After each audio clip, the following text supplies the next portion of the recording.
ఈరోజు మీ అందరికీ నేను చెప్పేది ఏంటంటే, ప్రతి మనిషి ప్రతి ఉపవాస ప్రార్థనలో కొన్ని నేర్చుకోవాలి, అంతే కదా. మమ్మల్ని పిలుస్తుంటారు, మేము ఉపవాసం కోసం చెప్తాం, మళ్ళీ పిలుస్తారు, మళ్ళీ ఉపవాసం కోసం చెప్తాం, అంతే కదా. ఉపవాసం అంటే దేవుడు దగ్గరగా ఉంటాం, ఉపవాసం అంటే అన్నం మానేయడం, ఉపవాసం అంటే ఇంక చాలా ఉంటాయి కదా. అన్నీ మీకు తెలుసు. ప్రతిసారి కొత్తదే పరిచయం చేస్తాను. ఈరోజు కూడా కొత్తదే. అంటే మనం మంచు కురిసే సమయంలో ఇక్కడ అరటి తోటలు అవి ఉంటాయి కదా, మామూలుగా తోటలోకి లేకపోతే ఇలా వెళ్తున్నప్పుడు సాలిగుళ్ళు అడ్డుపడతాయి తెలుసా. ఇలా తీసుకుని వెళ్తాం, చిరాకు వస్తుంటుంది మనకి. అట్లానే మన ఇంట్లో కట్టెను వేలాడుతున్నప్పుడు చేతులతో తీసుకుని వెళ్తాం గబగబా వెళ్ళేటప్పుడు కదా. అవన్నీ అడ్డంకులు అన్నమాట, మనకి అడ్డంకులు. అవి ఆ అడ్డంకులు తొలగించుకునేందుకు దేవుడికి చేయి కానీ లేకపోతే వేరే ఏమో ఇచ్చాడు, అవన్నిటిని బట్టి తొలగించుకుంటున్నాం కదా. కానీ ఆ అడ్డంకులు తొలగించుకునే నీ చెయ్యి కానీ లేకపోతే నీకు సంబంధించింది ఏదైనా ఆయుధమే, అంతేనా. ఆయుధమే క్లియర్, అక్కడ వరకు అర్థమైంది కదా. ఈరోజు నేను నీకు అంటే ఏంటి, దేవుడు నీకు చెయ్యిన ఆయుధంగా ఇచ్చాడు, మనిషిని నీకు ఆయుధంగా ఇచ్చాడు చీల్చుకెళ్ళిపోయేది. ఈ ఉపవాస ప్రార్థనలో అన్ని అడ్డంకులను తొలగించే గొప్ప ఆయుధాన్ని దేవుడికి ఇవ్వబోతున్నాడు. అన్ని అడ్డంకులు రాసి పెట్టుకోండి. అన్ని అడ్డంకులు ఏదైతే అది, ఒకవేళ నువ్వు ఇది నా అడ్డంకి అనుకుంటే అది తొలగించి చీల్చేసి చినిగినట్టు చినిగి దేవుడు నీ జీవితాన్ని గొప్ప చేయబోతున్నాడు. ఇది అల్టిమేట్. ఇంకా ఈ మాట ఉపవాసం అనేది అంటే ఆ ఆయుధమే ఉపవాసం. ఉపవాసం అనేది మన ఆధ్యాత్మిక విశ్వాస యొక్క జీవితంలో అత్యంత శక్తివంతమైన ఆధ్యాత్మిక విభాగాల్లో ఒకటి. గుర్తుపెట్టుకోండి, ఉపవాసం అత్యంత శక్తివంతమైనది, కానీ అస్తమాను నిర్లక్ష్యం చేయబడుతుంది తెలుసా. అస్తమాను నిర్లక్ష్యం చేయబడుతుంది. ఎలా అంటే, పిల్లవాడు పుట్టిన వెంటనే ప్రేమ, కొన్ని రోజులైన తర్వాత నిర్లక్ష్యం చేస్తున్నారు. కొత్తగా చీర కొనుక్కున్న వెంటనే ప్రేమ, ఇస్త్రీ చేసేస్తారు, గంజి పెడతారు, లోపల పెట్టుకుంటారు, భస్మాన్ని చూసుకుంటారు. 2-3 సార్లు వేసుకున్న వెంటనే మళ్ళీ అది పాత పడిపోద్ది, మాసిపోద్దట. చూసారా, భలే కనెక్ట్ అయిపోతారు వాక్యానికి. అసలు వెరీ గుడ్. అసలు అలా కనెక్ట్ అవ్వటమే చాలా ఇంపార్టెంట్ అనుకుంటారు, కానీ అలా మీరే దూరిపోతారు దాంట్లోకి. నేను అలా దూర్చి అప్పుడు చెప్తా. సో అలాగా నీ జీవితంలో ఏదైతే నీకు బాగా ఇంపార్టెంట్ అనుకుంటున్నావో దాన్ని నిర్లక్ష్యం చేస్తున్నావున్నో, ఉపవాసాన్ని కూడా. కానీ నీకు తెలియంది ఏంటంటే, కేవలం ఆహారం తినడం ఒకటే కాదు ఉపవాసం అంటే. ఆహారం తినకపోవడమే కాదు, ఆధ్యాత్మిక ప్రయోజనాల కోసం దేవుడి ఉద్దేశాలను దైవిక విధానాల్లో గొప్పగా సంతృప్తికరంగా గడపడమే ఉపవాసం. ఆధ్యాత్మిక విలువలు కలిగిన విధానాల్లో ముందుకు వెళ్ళడమే ఉపవాసం. శనివారం ఉపవాసం, శుక్రవారం ఉపవాసం, పూట ఉపవాసాలు మనకు పనవో. గుర్తుపెట్టుకోండి, ఆధ్యాత్మిక క్రియలు, ఆధ్యాత్మిక స్థితిని బలపరచటమే ఉపవాసం. సరైన ఆకలి లేకపోవడం కాదు ఉపవాసం, సరైన సమయాన్ని ఇవ్వకపోవడం కాదు ఉపవాసం, సరైన మనిషిగా నువ్వు వైట్ శారీలో లేకపోతే చాలా మౌనంగా కూర్చోవడమో కాదు ఉపవాసం, సరైన హృదయం ఇవ్వడం ఉపవాసం. హల్లెలూయా. దేవుడికి సరైన హృదయాన్ని నువ్వు ఇవ్వడం ఉపవాసం. అసలు ఈ ఉపవాసం నేను సరైన హృదయంతో చేస్తే, ఈ ఉపవాసం నా జీవితంలో సరిగ్గా చేస్తే నాకేమైతుందండి? ఇలాంటి ఉపవాసం నా జీవితంలో చేస్తే నాకేమైద్ది అంటే, నీకు కనిపించని అడ్డుబండలో, నువ్వు చూడలేని అదృశ్య సంఖ్యల్లో, నువ్వు అసలు ఎప్పటి నుంచో పోరాడుతూ ఉన్న నీకు తెలియని బాధ, రోధ, వేదన, శోధన విచ్ఛిన్నం కాబోతుంది. అందుకే చెప్పాను, అదే సరైన ఉపవాసం. ఆ ఉపవాసం ఈరోజు నీకు రావాలి. ఆ ఉపవాసం నీ జీవితంలో గొప్ప అడ్డంకులను తొలగించే దైవిక సాధనంగా ఈరోజు నీకు తెలియచేయబోతూ ఉంది. ఎలాంటి సాధనం అండి అది? ఏ ఆయుధం నాకు ఇది?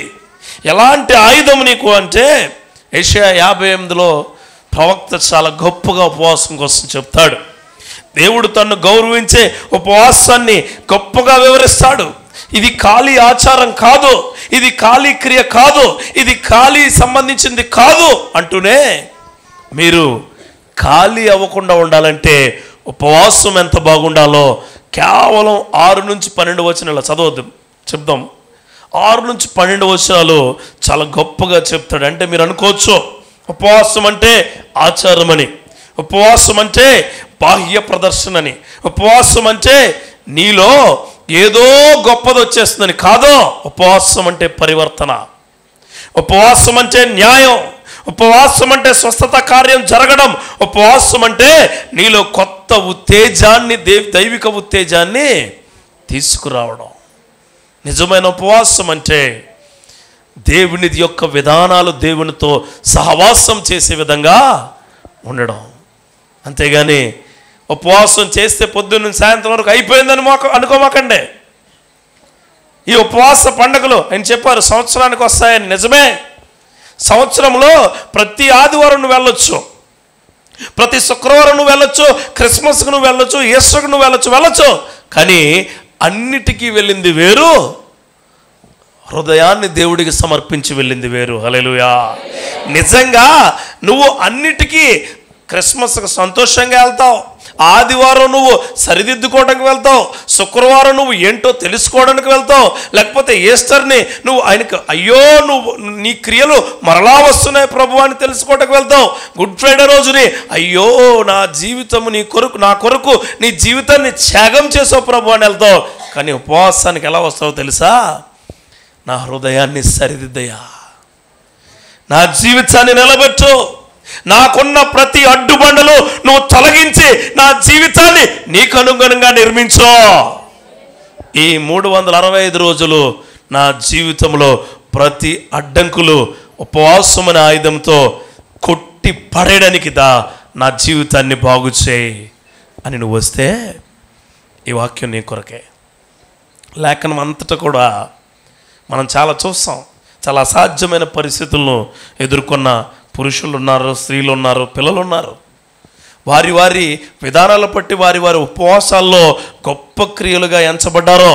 హన్నాను తీసుకున్నా, దావీదుని తీసుకున్నా, సమూయేలును తీసుకున్నా, మనం ఎవరిని తీసుకున్నా వారి వారి క్రియల్లో, ఉపవాస క్రియల ద్వారా దైవిక విధానాలను గొప్పగా ఎంచుకోబడ్డారు. ఈరోజు మోసపూరితమైన ఉపవాస క్రియ నువ్వు చేస్తూ ఉంటే అది ఆపే. మళ్ళీ చెప్తున్నాను ఏంటి? మోసపూరితమైన ఉపవాస క్రియ ఏంటో తెలుసా?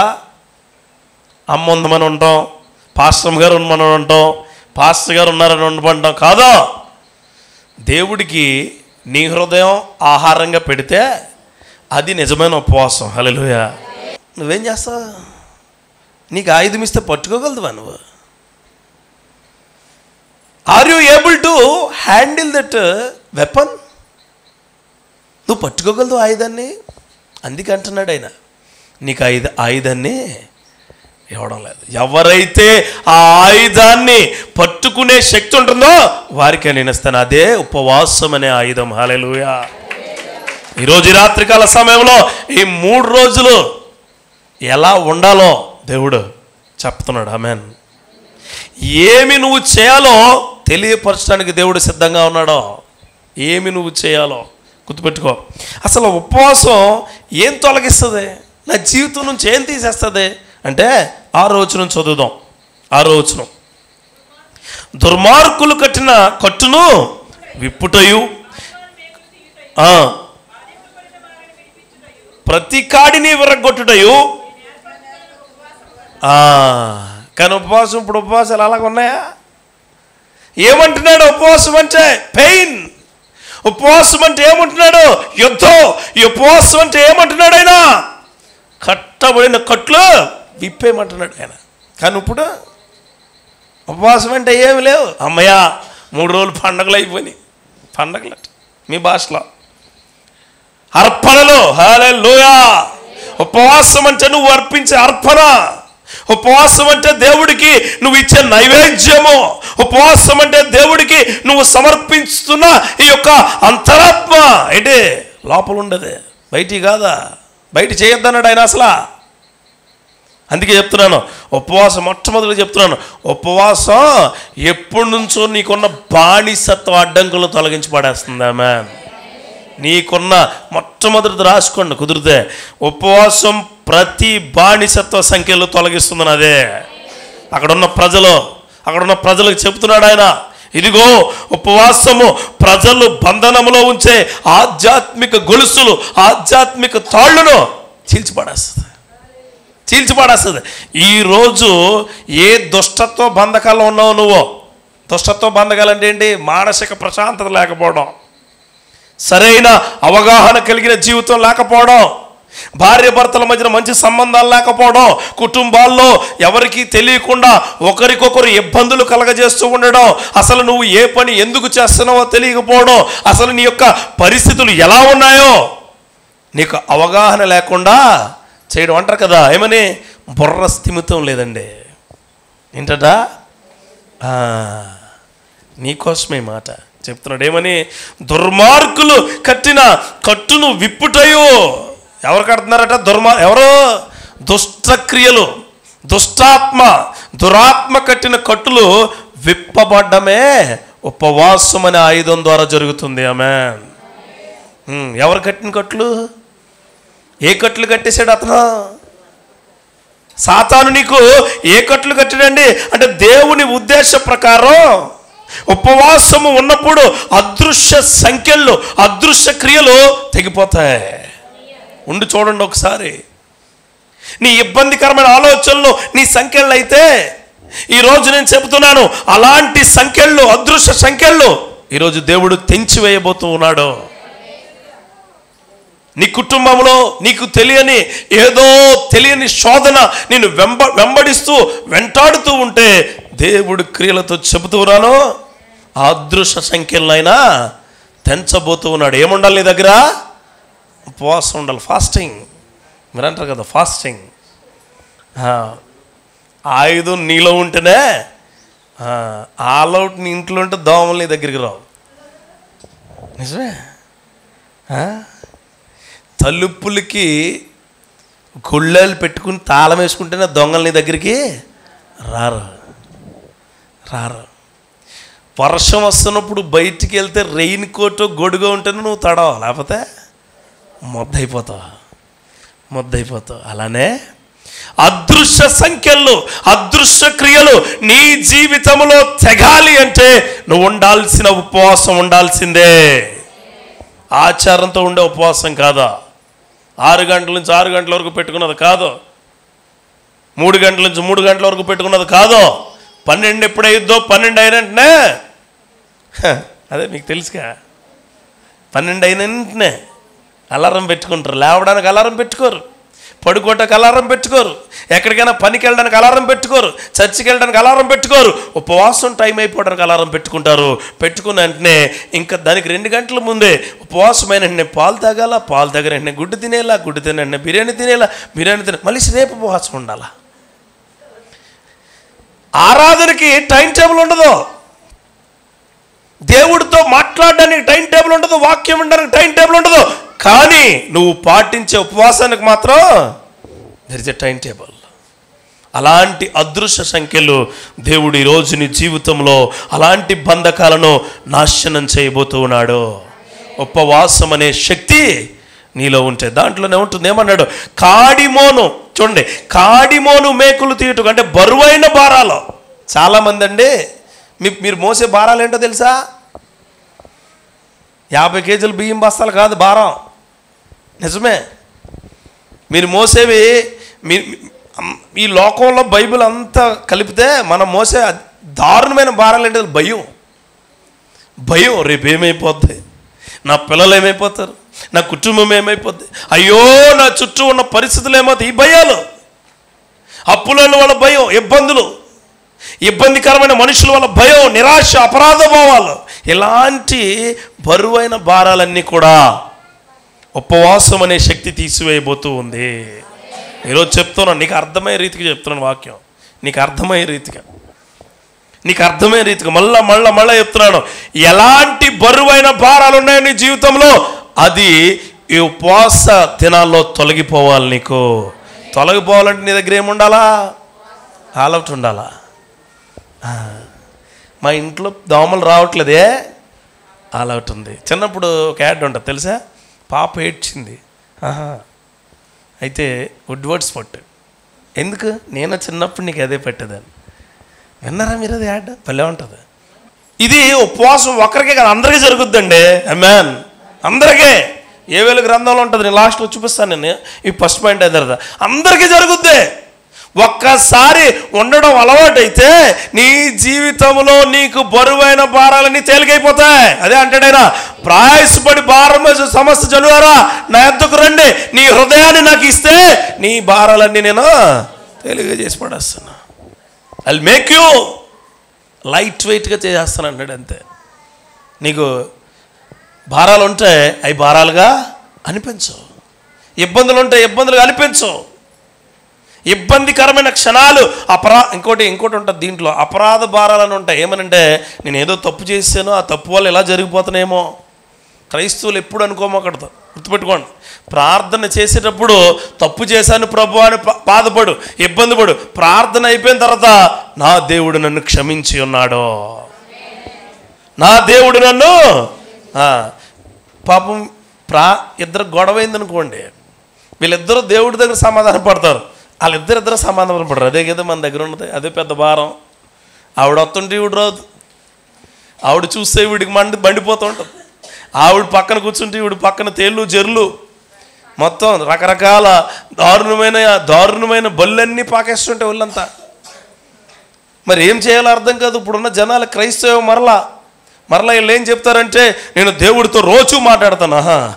రోజు కాదు, అమ్మాయి కూర్చున్నప్పుడు మాట్లాడు చాలు, పక్కన ఆవిడ కూర్చున్నప్పుడు మాట్లాడితే సరిపోతుంది. ప్రభువా క్షమించు, దీన్ని తప్ప అని అంటారు. ఇది కదా నీ ప్రార్థన. ప్రభువా నాకు ఉద్యోగం రావాలా, ఆవిడికి రాకూడదు. ఎవడికి రాకూడదు? వీడికి. ఇదే అంటున్నాను, బరువైన భారాలంటే అవే నీకు తెలియవే, టైం వచ్చినప్పుడు తెలుస్తాయి. వ్యాపారంలో కూడా చెప్తున్నాను, మీరు ఎవరైనా ఉంటే, ఏ వ్యాపారం కోసమైతే నువ్వు ఇబ్బంది పడుతున్నావో, ఏ వ్యాపారం నీకు మంచిగా ఉండదు అనుకుంటున్నావో, ఏ వ్యాపారాన్ని నువ్వు మోయలేను అనుకుంటున్నావో, ఈ ఉపవాస ప్రార్థనలు అయిన తర్వాత అదే వ్యాపారంలో దేవుడిని గొప్పగా ఉంచబోతూ ఉన్నాడు. నమ్మో. అదే అంటున్నాడు ఆయన, ఏమని? కాడి మోను మేకులు తీయబోతున్నాడు. ఆమేన్.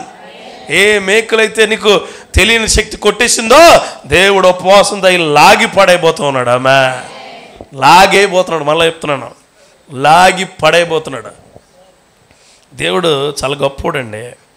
ఇంకా కిందకి వెళ్తే అంటారు చూడండి, ఏమేమంట, బాధింపబారిని ఎవరినట? అణచివేయబడి. అంటే ఉపవాసం అణచివేతకు గురైన వాళ్ళు కూడా విడిపించేస్తుందట. అణచివేత ఎవరికి గురవుతున్నారు? ఇప్పుడు కోడలు అత్తగారికి గొడవ అయిందనుకో, కోడలు అత్తగారిని అణిచేస్తుందేమో, లేదు, వాళ్ళిద్దరూ కూడా సాతానుగాడి అణిచివేతలో ఉన్నారు.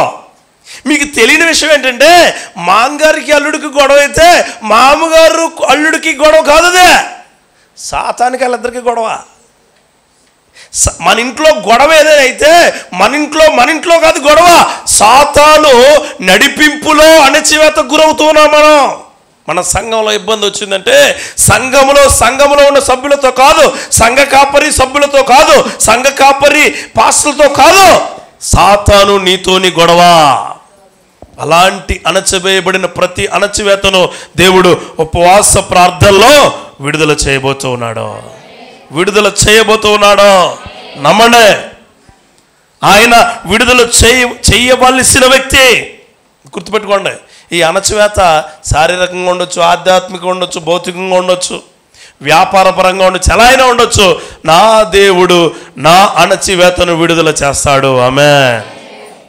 చదువుకుని పిల్లలకు కూడా చెప్తున్నాను, చదువు సరిగ్గా లేదు అనే అణచివేత, సరిగ్గా చదవట్లేదు అనే అణచివేత, అంటే మనలో వచ్చే ప్రతి నెగిటివిటీ ఇచ్చేది సాతానండి.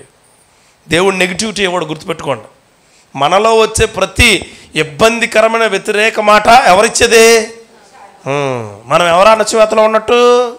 ఆడి మీద గెలవాలి మనం. హల్లెలూయా.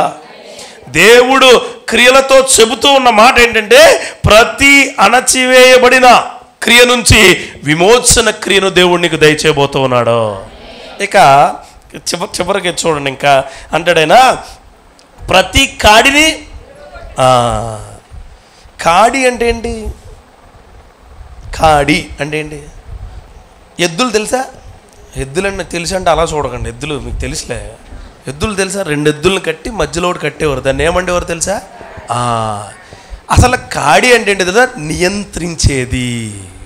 ఆ కాడి లేకపోతే ఎద్దులు ఉండవు. నియంత్రించేది అంటే నియంత్రించే క్రియ. ఈ లోకంలో నిన్ను నియంత్రించే క్రియను దేవుడు ఈరోజు విరగొట్టబోతూ ఉన్నాడు. హల్లెలూయా. ఏ కాడి? నువ్వు సంఘానికి వెళ్ళొద్దనే కాడి విరగొట్టబడునుగాక. దేవుడు నమ్ముకోవద్దనే కాడి విరగొట్టబడునుగాక. నీవు వారిని వీరిని ద్వేషించనే కాడి విరగొట్టబడునుగాక. భయము పడుతున్నావు అనే కాడి విరగొట్టబడునుగాక. దైవిక ఏర్పాటులో లేని కాడి విరగొట్టబడునుగాక. మనిషిగా చూడలేని కాడి విరగొట్టబడునుగాక. నేనెక్కువ నువ్వెక్కువ, నాకంటే నువ్వెక్కువ అనుకునే కాడి విరగొట్టబడునుగాక. నియంత్రించే ప్రతి కాడి నీ జీవితంలో విరగొట్టబోతూ ఉంది. ఈ యొక్క మాటలన్నీ చెప్పాను కదా. ఈ సిచ్యువేషన్ అంతా ఇశ్రాయేలు ప్రజలకు జరిగిందే. ఏవేలు గ్రంథం తీస్తే, ఏవేలు ఆమోస్ ముందు ఉంటుంది, బాగా చిన్నది. 2వ అధ్యాయంలో అంతా చదవద్దు, ఒక 2 మాటలు చదువుదాం. 12వ వచనం చదువుదాం. ఇప్పుడైనను, అందరూ చదవాలా, అందరూ. ఏవేలు గ్రంథంలో 2వ అధ్యాయంలో ఉంటుంది. ఇప్పుడైనను, నీకే చెప్తున్నాడు ఆయన, తెలుసా? ఎవరట్రా? ఎవరు? ఒకవేళ ఒక రోజు అయిపోయింది కదా, ఉండకూడదు అనుకోకండి. ఇప్పుడు ఒక పూట అయిపోయింది కదండి, ఉండకూడదు. రేపు ఉండండి, చివరి రోజు ఉండండి, ఎల్లుండి ఉండండి, ఎప్పుడైనా ఉండండి. ఉపవాసం అయితే ఉండాలా. ఏ ఉపవాసం ఉండాలా? నువ్వు అనుకున్న ఉపవాసం కదా, ఆయన చెప్పిన ఉపవాసం ఉండాలా. హల్లెలూయా. ఆయన అంటాడు చూడండి, కన్నీరు విడిచుచు దుఃఖించుచు. కొంతమంది ఉపవాసం ఉన్నప్పుడు కన్నీళ్ళు రావట్లేదు అన్నారు. అది నిజమైన ఉపవాసం కాదు. అది పశ్చాత్తాప హృదయంతో ఉండాలి ఉపవాసం అంటే.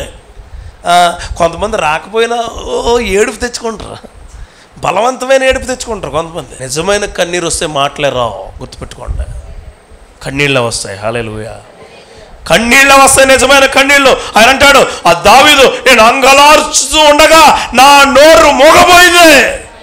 కేవలం ప్రభువా, నా హృదయం ఒకటి నీ కోసం అలా అలా ఎదురు చూస్తూ ఉంది అంటాడు ఆయన, కీర్తనకారుడు. ఎంత గొప్ప మాట. అదే దేవుడు ఉపవాసం ఉంటే ఏం చేశాడండి?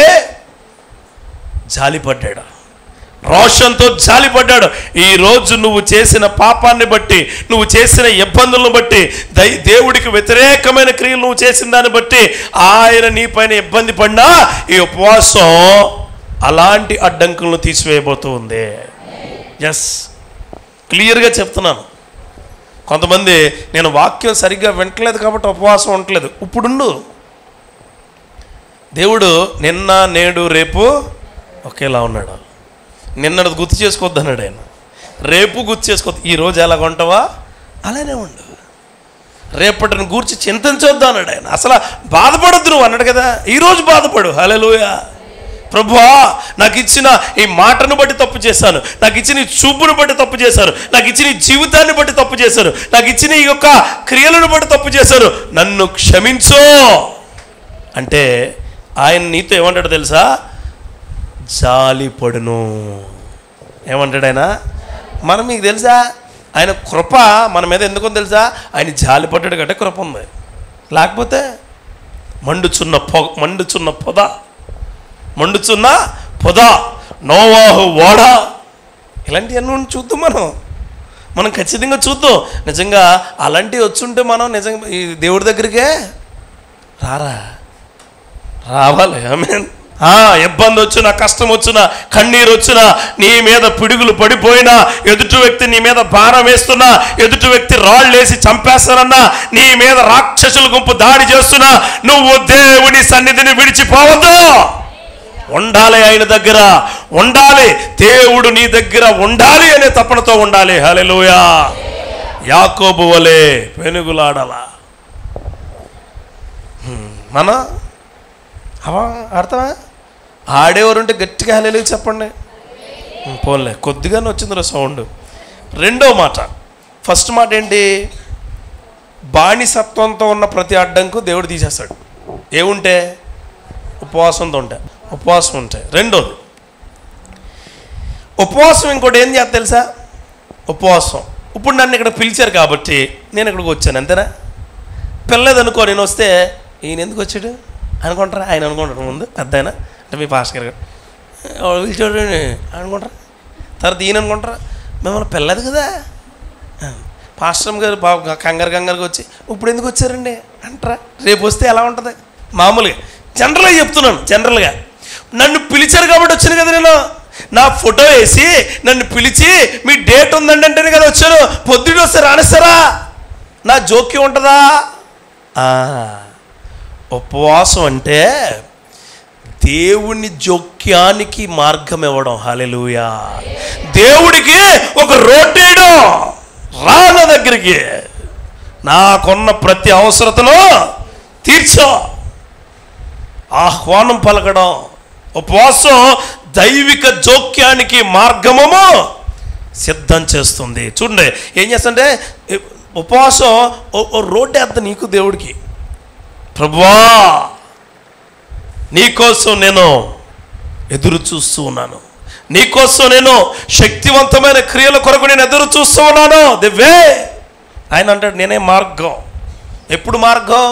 నువ్వు సరిగ్గా ఉంటేనే నీ దగ్గరికి మార్గం, లేకపోతే నీ మార్గాలే సరిగ్గా లేనప్పుడు ఏ మార్గంలోకి వస్తుండైనా? నీ మార్గాలే సరిగ్గా లేదు. క్రైస్తవ భక్తి ఎలా ఉండాలంటే నువ్వు భక్తి ఎందుకు చేస్తున్నావు నీకు తెలిసి ఉండాలి. ఆమేన్. గుర్తుపెట్టుకోండి, నేను ప్రార్థన ఎందుకు చేస్తున్నాను, నేను చర్చికి ఎందుకు వెళ్తున్నాను, నేను ఉపవాసం ఎందుకు చేస్తున్నాను, నేను దేవుడి క్రియలకు ఎందుకు చేస్తున్నానంటే ఆ ఎందుకు ఏంటంటే దైవిక మార్గాన్ని దేవుడు నీకు ఇవ్వడానికి. హల్లెలూయా.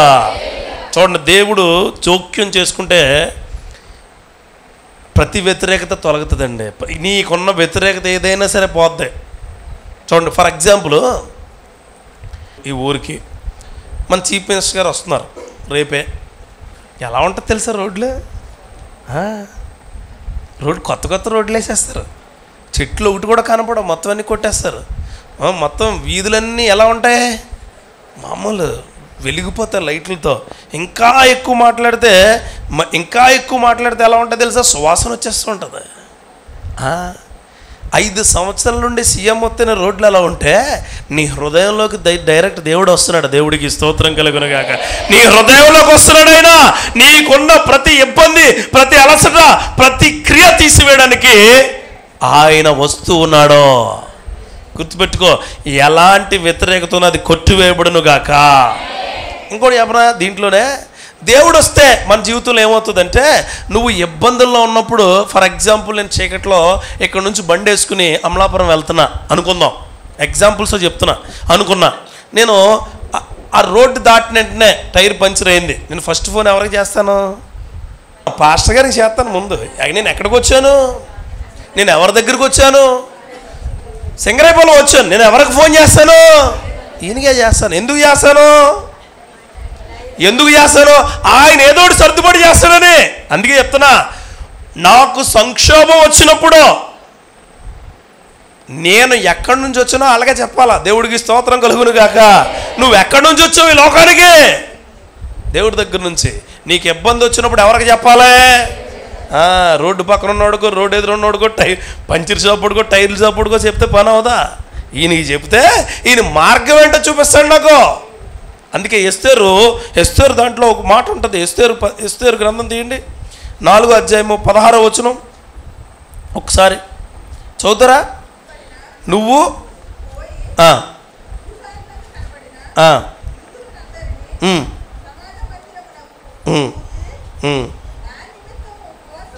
అది హల్లెలూయా. ఎస్తేరు ఉపవాసం రాజు ముందు దైవిక అనుగ్రహం తెచ్చిపడేసింది. ఆమేన్. ఎస్తేరు ఉపవాసం గుర్తుపెట్టుకోండి. నీ సంక్షోభం ఎక్కడైతే ఉందో నువ్వు అక్కడ ఉపవాసం ఉంటే డైరెక్ట్ దేవుడే గొప్ప కార్యాలు చేస్తాడు. అక్కడ దేవుడే గొప్ప కార్యాలు చేస్తాడు. ఈరోజు చూడు, నా కుటుంబం బాగాలేదు, నా పరిస్థితులు బాగాలేదు, నా వాతావరణం బాగాలేదు, నా క్రియలు బాగాలేదు అంటే గొప్ప విమోచన దేవుడు నీకు డైరెక్ట్గా ఇవ్వబోతూ ఉన్నాడు. డైరెక్ట్గా చాలా గొప్పగా ఇస్తాడండి దేవుడు. మామూలుగా ఈడు దేవుడు తెలుసా. ఒక్కసారి ఆయనతో నువ్వు కనెక్ట్ అయితే మామూలుగా ఉండదు. దేవుడికి స్తోత్రం కలుగును కాక. అసలు చాలా గొప్పగా ఉంటుంది. మీ పైన సంఘం కట్టినట్టు ఉంటుంది. ఆమేన్. నిజంగానే పాత ఫోటోలు. అందుకే దేవుడు మనకేమి ఇవ్వలేనప్పుడు ఫోటోలు తీసుకోవాలా, ఇచ్చినప్పుడు ఫోటోలు తీసుకోవాలా, రెండు చూడాలా. అప్పుడు దేవుడు అంటే ఏంటో తెలుస్తుంది. మనం ఏంటంటే పాత జీవితం అంతా డిలీట్ కూడా పాత ఫోటోలన్నీ మెమరీ ఫుల్ అయిపోయి కూడా కొత్త ఫోటోలు పెట్టుకుని నాకు ఇంకా ఇవ్వలేదు, ఇంకా ఇవ్వలేదు, ఇంకా ఇవ్వడా. ఎందుకు ఎత్తాడు నీకు? ఎవడు నీకు? నలిగిపోయిన బట్టలు, చిరిగిపోయిన బట్టలు వేసుకున్న దగ్గర నుంచి ఇస్త్రీ బట్టలు వేసుకునే కృపను దేవుడే కదా ఇచ్చాడు. అసలు తినడానికి ఏమీ లేని స్థితి నుంచి నువ్వు ఏదనుకుంటే అది తినే స్థితిని నీకు ఎవరు ఇచ్చారో అది నిలబడాలంటే ఆయన సంక్షోభంలో ఆయన క్రియ నీ దగ్గర ఉండాలి. ఆమేన్. సంక్షోభాలు అంటే ఏంటండి? గొడవలు లేని కుటుంబాలు, గొడవలు లేని ఆఫీసులు, గొడవలు లేని వ్యాపారాలు ఉండవు. అలాంటప్పుడు దేవుడిని దగ్గర ఉండాలంటే ఏముండాలా? నీ దగ్గర ఉపవాసం ఉండాలా. ప్రార్థన కదా, ఉపవాసం ఉండాలా. ఆమేన్. ఉపవాసం ఉండాలా. ఇంకా కొద్ది నేను ఇంకా లోతుకి వెళ్ళి చూస్తే నీ చుట్టూ పరిస్థితులు బాగాలేదు. నీ చుట్టూ ఇక్కడ చాలా దైవిక జోక్యం ఎలా ఉంటుందంటేనండి, నిన్ను తీసుకెళ్ళి అయినా చుట్టూ నీకు వ్యతిరేకమైన వాళ్ళ మధ్యన పడతాడు. అప్పుడు నువ్వేం చేస్తావు తెలుసా? యావయ్యా యా డైరెక్ట్ ఇంకా ఆయన్నే డైరెక్ట్ యా ఏంటాను మరి నిన్ను ఎక్కడ పెట్టాలి? మరి ఏసీ రూమ్లో పెట్టాలా? అక్కడ అందరూ దరిద్రులు అని చెప్పి అక్కడ ఎవరికి ఏమీ తెలియదని అక్కడ అందరూ మొత్తం పనికిమాలని పనికొచ్చేవాడిని పెట్టాడు అక్కడ దేవుడు. పనికొచ్చేదాను నువ్వు, నీ పని నువ్వు మర్చిపోయి నేను కూడా అలాంటిదాన్ని అంటున్నావు నువ్వు వాళ్ళతో అనమాక. అంటే దానియేలు అంటాడు, సింహాల బోను చుట్టూ కూడా ఆయనకి ఇబ్బంది మనుషులు, ఎందుకు పనిచేయలేని మనుషులు, చుట్టూ ఆయన్ని చంపేద్దామనే మనుషులు. అప్పుడు దానియేలు ఏం చేశాడు? రాజుతో సహా అందరిని మార్చిపడేశాడు. హల్లెలూయా. అంటే మనల్ని దేవుడు వ్యతిరేకత కలిగిన స్టేజ్లో ఉంచాడంటే ఆ సమయం నీ ఉపవాస ప్రార్థన అందరినీ మార్చిపడేస్తుంది. ఆమె అంటే వ్యతిరేకత ఎక్కడుందో అక్కడ నువ్వు దేవుడి మీద ఆధారపడితే దేవుడు గొప్ప చేసేస్తాడు నిన్ను. ఆమె భయపడిపోకూడదు. చెప్తున్నానండి, ఆఫీసుల్లో పనిచేసేవాళ్ళు కానీ వ్యాపారాల్లో ఉండేవాళ్ళు కానీ నీకు ఎక్కువ వ్యతిరేకత వచ్చేస్తుంది అనుకో, నిలబడు, ధైర్యంగా ప్రార్థన చేయి. అవసరమైతే ఒకరోజు ఉపవాసం ఉండు, దేవునితో మాట్లాడు. నెక్స్ట్ డే మొత్తం మార్చిపడతాడు ఆయన. ఆమె మొత్తం స్థితిని మార్చిపడేస్తాడు. చెప్తున్నాను, ఏ మనిషి అయితే వద్దో అన్నాడో అదే మనిషి అయ్యగారు అనే రోజు రాబోతుంది. అన్ను కాదు, ఇంకో అయ్యగారినైనా. హల్లెలూయా. దేవుడు ఆ కృపను ఖచ్చితంగా ఇవ్వబోతాడు. తర్వాత ఈ యొక్క ఉపవాసం ఇంకేం చేస్తుందంటే నీకు అత్యవసరమైన పరిస్థితులు ఉంటాయి. ఆ టైంలో నీకు అన్నీ ఇస్తూ ఉంటుంది. ఆమె అన్నీ. చూడండి, కొంతమంది ఉపవాసం ఎందుకు ఉంటుంది? షుగర్ అండి. నాకు షుగర్ మీద నువ్వు కాన్సన్ట్రేట్ చేస్తే ఉపవాసం ఉండకు.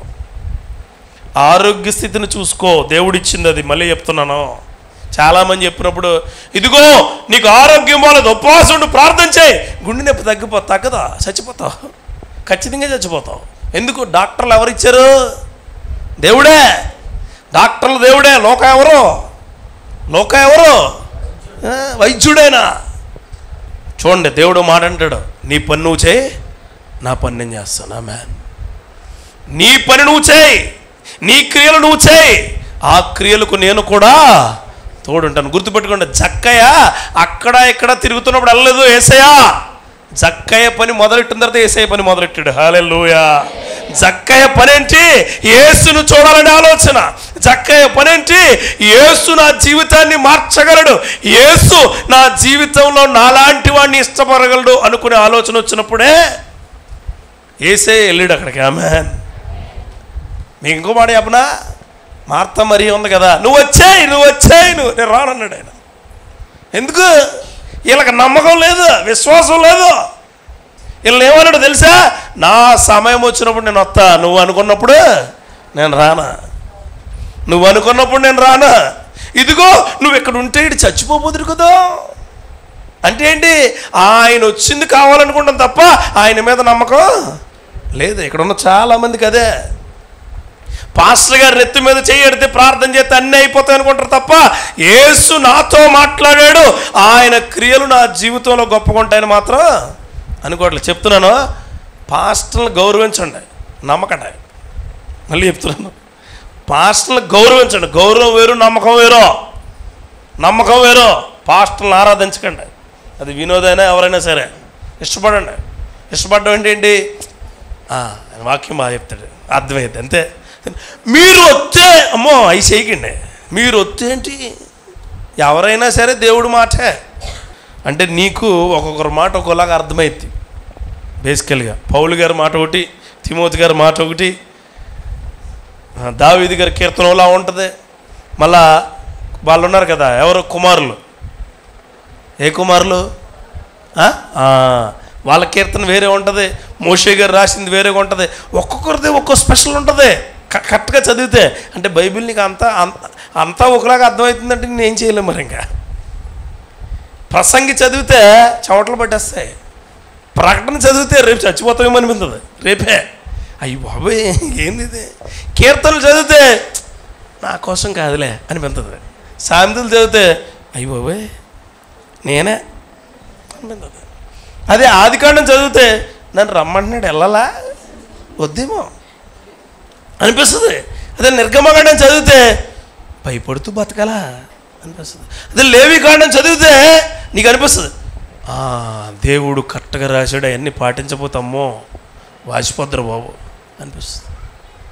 యెహోషువ గ్రంథం చదివితే బతికితే అలాగే బతకలరా, లేకపోతే చచ్చిపోవాలంతే. అలా ఒక్కొక్క గ్రంథం చదివినప్పుడు నీకు ఒకటి అనిపించాలి, అదే పరిశుద్ధాత్మ. హల్లెలూయా. అదే గొప్ప క్రియ. ఈ ఉపవాస కార్యాల్లో సేవకుడు ఒక్కొక్కరు ఒక్కోలా మాట్లాడతారు. ఏది మాట్లాడినా నీ హృదయాన్ని దేవుడి వైపు తిప్పడం కొరకే. దేవుడి కంటే గొప్పడి లోకంలో ఎవరు లేరు లేరు. లేకపోతే బాబాల్లా పాస్టర్లు ఫేమస్ చేయమాకండి. మళ్ళీ చెప్తున్నాను, దేవుడే ఫేమస్. హల్లెలూయా. ఆయనే అన్ని. నేను అనువాడను, నేను ఉన్నవాడను అనువాడను, నేను మాత్రమే నీకు దేవుడే ఉన్నాను, నేను మాత్రమే ఆరాధించడానికి ఏకైక వ్యక్తినే అన్నాడు ఆయన. ఆయన తప్ప ఈ లోకంలో మనకి ఎవరు లేరు. అందరం చచ్చిపోతాం, అందరం పరలోకం వెళ్తామో వెళ్ళమో తర్వాత విషయం. కానీ ఆయన ఇప్పుడు ఎప్పుడు అప్పుడు ఒకలాగే ఉంటాడు. ఆయన ఆరాధనకు యోగ్యుడు. ఆయనను మాత్రమే మనం స్తుతించాలా, గణపరచాలా, గొప్ప చేయాలా, ఆయన్నే బ్రతిమాలుకోవాలా. హల్లెలూయా. ఆయన తప్పితే ఇంకొకరు మన జీవితంలో ఉండకూడదు. ఆయన ఏమన్నాడు తెలుసా? గుడ్డు కళ్ళోళ్ళని ప్రభువా అంటే ఏం చేశాడు తెలుసా? నేల నుంచి ఏం తీశాడు? మట్టి తీసి ఆయన ఆయుర్వేదం టైపు చేసి ఇలా ఇల్లు అన్నాడా? కళ్ళు వచ్చే చివరన మాట్లాడింది దేవుడితో, కళ్ళు వచ్చిన తర్వాత చూసి మాట్లాడింది మరలా దేవుడితో. అలా ఉండాలి మన భక్తి. దౌర్భాగ్యం ఏంటంటే మనం ఏటిని నమ్ముతాం? ఏటిని? యెరూషలేము నీరు, యెరూషలేము మట్టి, పునాదుల్లో వేయాలా. ఏ పునాదుల్లో ఒక సమాధుల్లో వేసేయాలా. ఈజీ కాదు, నిజమే చెప్తున్నాను నేను. అసలు నమ్మండి, గుర్తుపెట్టుకోండి. ఆచారయోగ్యమైనది ఏదైనా నీ భక్తికి ఆటంకమే. గుర్తుపెట్టుకోండి. అనుభవయోగ్యమైనదే దేవుడికి ఇష్టం. హల్లెలూయా. ఆ యోగ్యమైన క్రియ దేవుడు నీకు స్పష్టంగా దయచేయునుగాక. ఇక అన్న మీరు చెప్పారు ఓకే. రెండోది అడ్డంకులు తీసేస్తుంది, అన్నీ తీసేస్తుంది. మాకేంటి ఉపయోగం? అదే చెప్తాను. మూడోది ఏంటంటే ఉపవాసం ఏం చేస్తుందంటే నీ పరివర్తన మార్చిపడద్ది, నీ గొప్ప శక్తిని ఇస్తుంది. చాలామంది ఏమన్నా నీరసంగా ఉన్నావేంటి? మీరు సింతాల్ యాడ్ చూసారా? సింతాల్ ఏమంటారు తెలుసు? సింతాల్ యాడ్ చూసారా? తెలిసి మీకు మళ్ళీ నేను చెప్తే అబ్బా అనుకుంటారు. చెప్తాను అది ఎలాగో. ఎక్కడికైనా వెళ్తున్నారా అంటే వీడు ఒకడం అల్లో లేదు తిరిగి వస్తున్నాం అంటే వీడు ఆ సింతాలా లిరిలా ఎప్పుడు ఫ్రెష్గా ఉంటుంది. అలాగే మనం ఉపవాసం చేసేవాళ్ళని గొప్పగా కానీ ఉపవాసం ఎలా కనిపెట్టు చూశాను, నీ ముఖం చూశాను కదా ఏంటో బాబు. ఉపవాసం ఉంటే నీ ముఖం ఏమైపోద్దట? మాడిపోయిన గులాబీ అయిపోద్ది.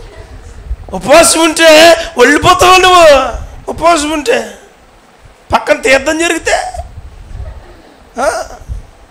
మామూలుగా అరేబియన్ గుర్రంలో పరిగెట్టేస్తావు, టక టక టక టక టక ఎన్ని వేసుకొచ్చి తక్కువ కూడా. ఉపవాసం ఉంటే నీ ముఖం ఏమైంది? నీకు బాధ కలిగించవచ్చు, కానీ నిజాలు క్లియర్గా చెప్తున్నాను. క్లియర్గా నువ్వు చేసే పనులు ఏ అడ్డంకులను అయితే ఇంకా గొప్పగా చేసేస్తున్నాయో, ఎలాంటి గోడలు పెరిగిపోతున్నాయో, ఎలాంటి ఇబ్బందులు నీకు క్రియేట్ చేస్తున్నాయో చెబుతున్నాను, అవి ఈరోజు కొట్టివేయబడాలా. అరేబియా గుర్రాలు ఎగిరిపోనుగాక, అంతే, ఎగిరిపోనుగాక. పిల్లలు ఉంటారు, వీళ్ళందరూ చర్చికి రమ్మని కూర్చోమంటే అమ్మో, అదే యూత్ ఫెస్ట్ ఉందనుకో కాలేజీలో డ్యాన్స్ ప్రోగ్రాంలు ఉంటాయి కదా, పొద్దున్న నుంచి రెడీ అవుతారు. మళ్ళీ అక్కడ ఎవడో వేసి డ్యాన్సులకు అదే కుర్రోళ్ళకైతే చెప్పవసరం లేదు. ఇడు నోట్లోంచి సైలెన్సర్ మాటలు వచ్చేస్తే సైలెన్సర్లు ఉండవు, అంతేనా? ఇవి కదా పనులు మీకు. అదే ఉపవాస ప్రార్థనకు రారా బాబు అంటే, పాట పాడమంటే ఉపవాసం కదా, నోరు రాదంట. పరివర్తన మారాలా, నీ జీవితం మారాలా, నీ శక్తి దేవుడిచ్చేదే. ఖచ్చితంగా నీ మాట తీరు మారాలా, నీ క్రియలు మారాలా.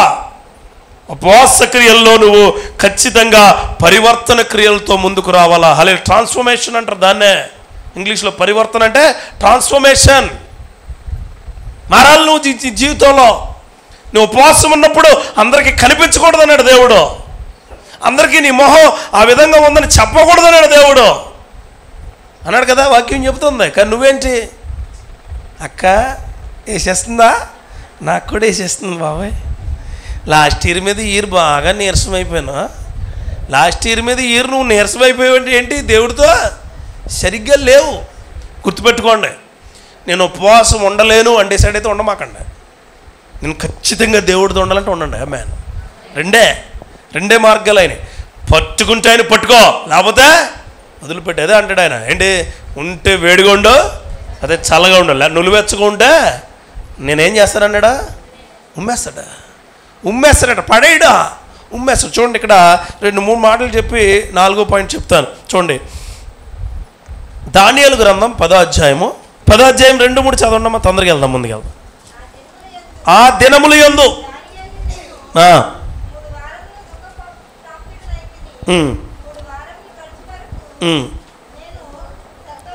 అది అండర్లైన్ చేసుకోండి. ఏమని ఉంటుంది, సంతోషముగా మీరేం చేస్తారు చెప్పండి. అసలు ఆయన ఏం చేశాడట, 3 వారాలు సంతోషంగా భోజనము చేయక ఏం చేశాడట, మీరు 3 వారాలు కాదు, 3 నిమిషాలు. 12 దాటితే 3 నిమిషాలు ఆగుతారా? ఆగరా. కింద ఇంకో మాట ఉండదు చూడండి, మాంసము మనకు కావాల్సింది, అది మాంసము కానీ ద్రాక్షరసము కానీ నా నోటిలోనికి రాలేదు, స్నానాభిషేకములు చేసుకొనలేదు. ఉపవాసం ఉన్నోళ్ళు పొద్దుటి స్నానం చేసి మళ్ళీ ఉపవాసం కరెక్ట్గా ఉంటే ఫ్రెష్ అయితే ఏమైద్దో తెలుసా? ఏమైద్ది? బాగా పనిచేసి ఫ్రెష్గా స్నానం చేసేవానికి ఏమైద్ది? రీఫ్రెష్ అయిద్దట. అమ్మ ఇలా మంచి గ్రామర్ ఉంది మీ దగ్గర, అలా రీఫ్రెష్ అవుతుంది, నిద్ర వస్తుంది. రీఫ్రెష్ రావడం ఏంటి, శుభ్రంగా పడుకుంటారు. ఈయన అదే చెప్తున్నాడు. ఏమని? నేను అది చదివినప్పుడు అనివే స్నానాభిషేకములు చేసుకోనలేదు. దేవుడికి ఎలా కనిపించాలి?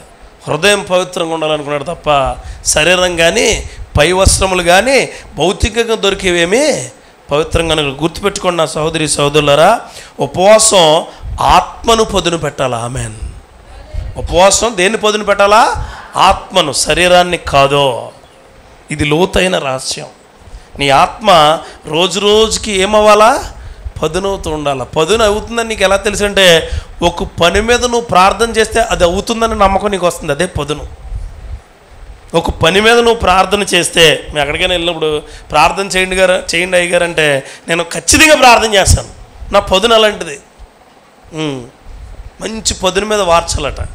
మంచి పదును మీద అరిసెలు ఉంటాయి కదా, పదును మీద ఏం చేయాలా? పాకం మంచి పదును మీద తీయాలి, అరిసెలు లేకపోతే రా మీకు. నెక్స్ట్ ఇంకోటి చెప్తాను నేను. ఇంకోటి చెప్పి 3వ మాటకి వెళ్తాను. చూడండి, 1 కొరింథీయులకు రాసిన పత్రిక 9వ అధ్యాయము 27వ వచనం, 9:27.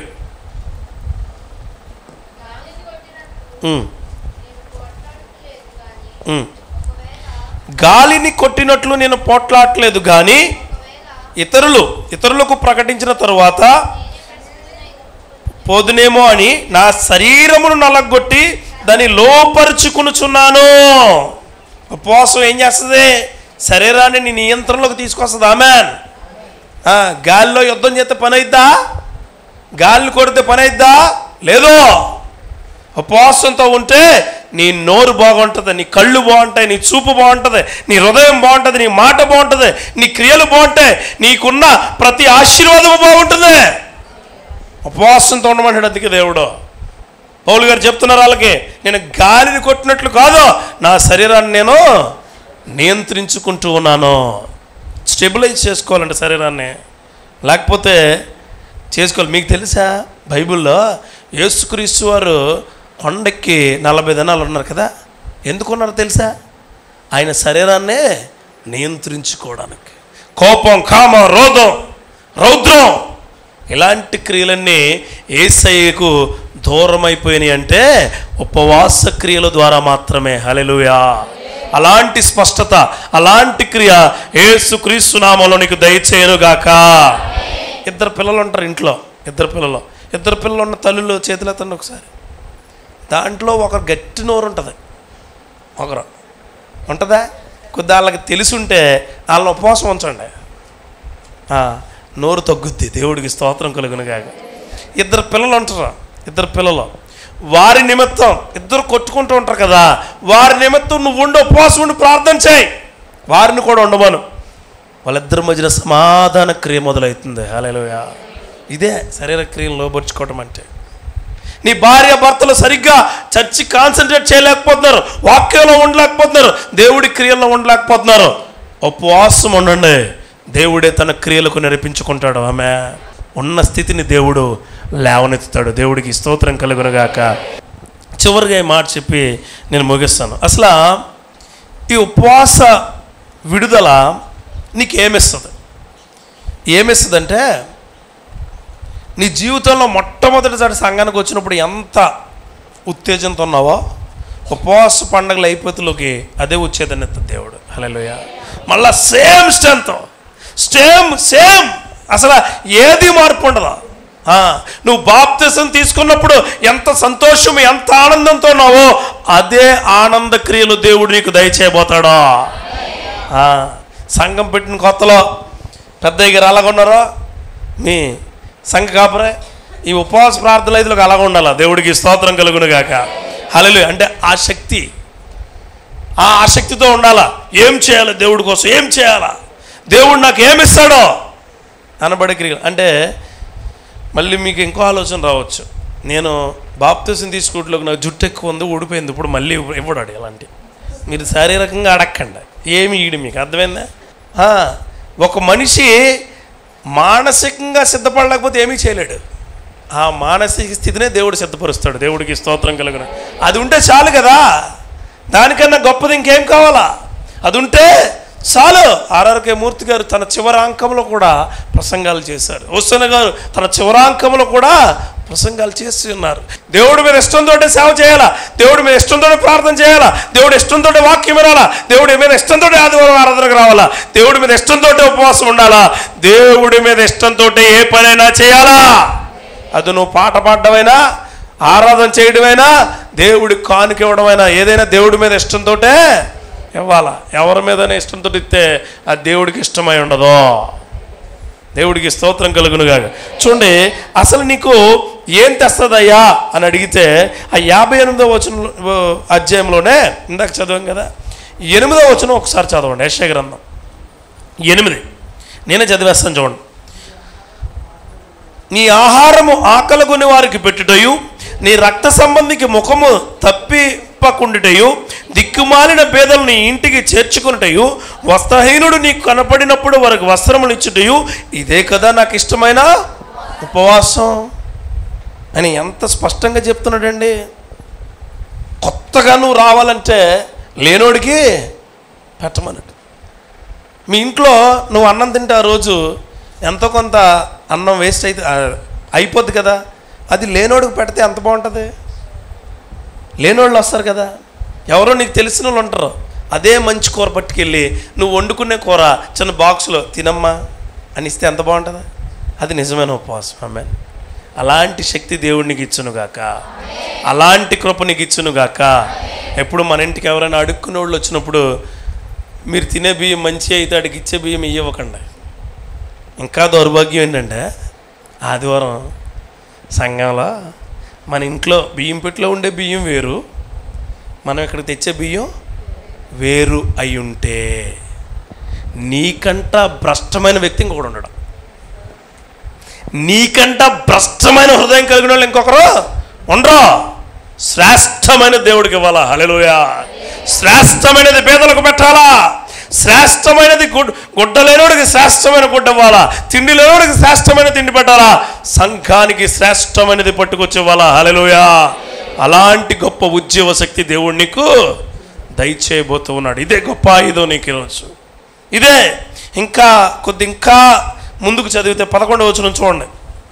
11వ వచనం, యెహోవా నిన్ను నిత్యం నడిపించును, క్షామకాలమున ఆయన నిన్ను తృప్తిపరిచి నీ ఎముకలను బలపరుచును, నీవు నీరు కట్టిన తోటవలను ఎప్పుడు నువ్వు బుగుచున్న నీటి ఓటవలను. ఉపవాసంలో ఉన్నవాళ్ళట ఎప్పుడు ఎలా ఉంటారట, క్షామం ఉంటుంది చుట్టూ, నీ ఇంటికి రాదు. అందరింటికి కరెంట్ బిల్లు పేలిపోతాయి, మీ ఇంటికి పేలిపోద్ది. కానీ దేవుడు అది కట్టే కృపను దేవుడు దయచేస్తాడు. ఆమేన్. అందరింట్లో ఇబ్బంది ఉంటుంది, నీ ఇంట్లో కూడా ఇబ్బంది ఉంటుంది, అది నీకు పెద్ద ఇబ్బంది అనిపించదు. గుర్తుపెట్టుకోండి, చచ్చికొస్తే ఇబ్బందులు రావు, చచ్చికొస్తే కష్టాలు రావు, చచ్చికొస్తే కన్నీళ్ళు రావు, చచ్చికొస్తే ఏమీ రావు, చచ్చికొస్తే అన్నీ వస్తాయి. గుర్తుపెట్టుకోండి, బాధ ఉంటుంది, కష్టం ఉంటుంది, కన్నీరు ఉంటుంది, ఇబ్బంది ఉంటుంది, కడగళ్ళు ఉంటాయి, వ్యతిరేకులు ఉంటారు. యేసుక్రీస్తు నామములో ప్రతిదీ ఎదుర్కొనే శక్తిని ఇస్తాడు. బయటోడు ఎవరికి ఉండదు. అది ఎవరికి ఉంటుంది? ఒక బైబుల్ పట్టుకుని వాక్యాన్ని పట్టుకుని నడిచినోడికే ఆ శక్తి ఉంటుంది. ఆమేన్. ఆ క్రియలు దేవుడు శక్తివంతం మీకు దయచేయనుగాక. ఇదే విధమైన ఆలోచనలు దేవుడికి ఇచ్చి చివరిలో అంటాడు చూడండి, ఏమని అంటాడు, ఎప్పుడునూ ఉబ్బుకుచుండు నీటి ఊట వలెను ఉండదు. చూడండి, మళ్ళా నెక్స్ట్ ఉపవాస ప్రార్థనలు వచ్చి ఇంకో ఉపవాస ప్రార్థనలు వచ్చిన నీ భక్తి ఎలా ఉండాలి? ఉబ్బుకుచున్న నీటి ఊట వలె ఉండాలి. మనకి ఏ ఓటు ఉంటుంది? అసలు ఓటే ఉండదు. అనంతపురంలో బోరుబాలు, మనం అనంతపురంలో నీళ్ళట 250 అడుగులు వెళ్తే కానీ తోకవట. ఒకవేళ వెళ్ళా మళ్ళీ పారిపోతాయి కిందకి. మన హృదయ లోతుల్లోకి దేవుడు వెళ్ళే కొలది రా దేవా రా. నీవు దేవుడికి నైవేద్య విధానాలుగా ఉండాలా. ఆమేన్. నువ్వు ఎదురెళ్ళాలి, దేవుడికి ఎదురెళ్ళాలా.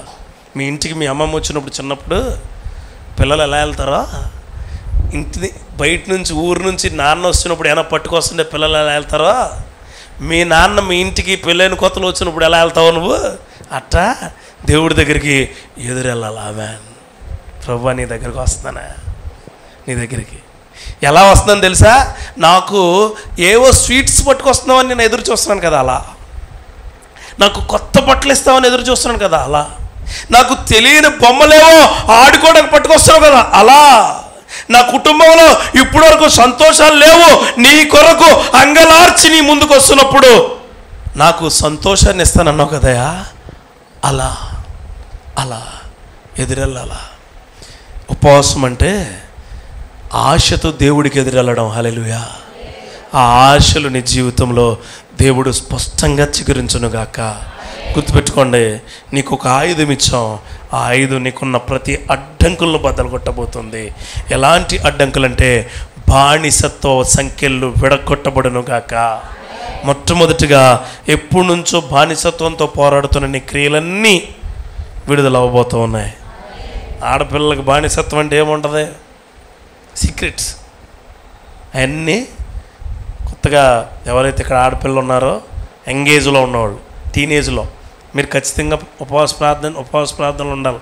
యేసుక్రీస్తు నామములో చెప్తున్నానా, మీకు ఇబ్బందికరమై ఎవరికి చెప్పుకోలేని ప్రతి అపవిత్రాత్మ బానిసత్వ సంఖ్యలు విరగొట్టబడును గాక.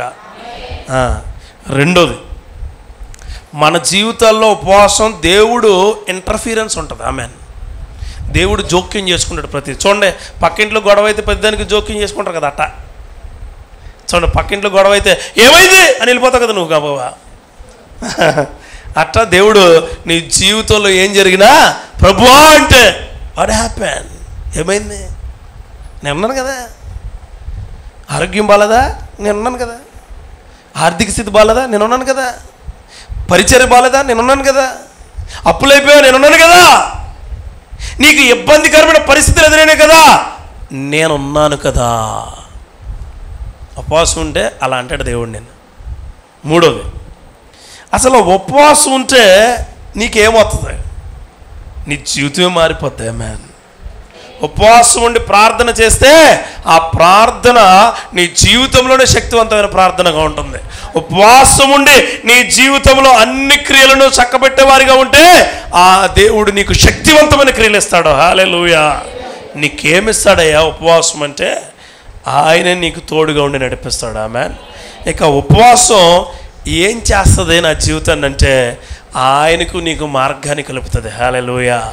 ఏ మార్గాలు? ఎప్పుడు వేయలేని మార్గాలన్నీ కలుపుతుంది. నీకు నూతన ఉత్తేజాన్ని, నూతన క్రియలను దేవుడు దయచేస్తాడు. మీరు ఇదంతా నమ్మితే, ఒకవేళ నమ్మితే మోకాళ్ళు నేను ప్రార్థన చేస్తాను.